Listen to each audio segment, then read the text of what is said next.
அல்லும் பகலும் அலைந்தேன், விதி அழைத்திடும் பாதையில் பயணம் தினம் செய்தேன்.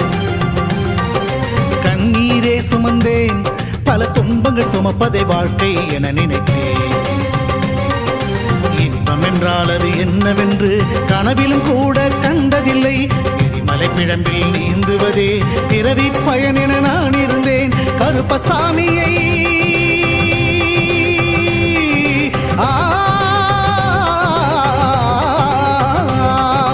கருப்பசாமியை பார்த்தவுடன் விதிகளும் விலகி ஓடியதே.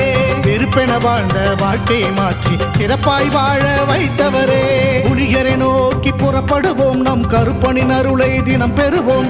புலிகரை நோக்கி புறப்படுவோம், நம் கருப்பனின் அருளை தினம் பெறுவோம்.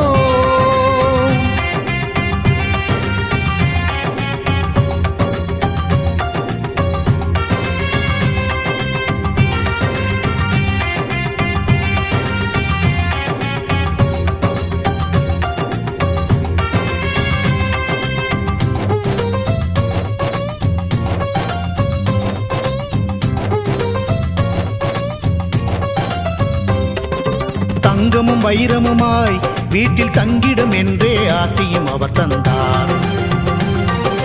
உன்னுடன் நான் இருப்பேன் என காட்சியை தந்து வரமும் எனக்களித்தார். புதுவித வாழ்க்கையை அள்ளி தந்து புறப்படு என்னுடன் என்று சொன்னார். பரம்பொருள் யார் என உணர வைத்து என் பரம்பரையை அவர் காத்து நின்றார். எந்த திசையிலும்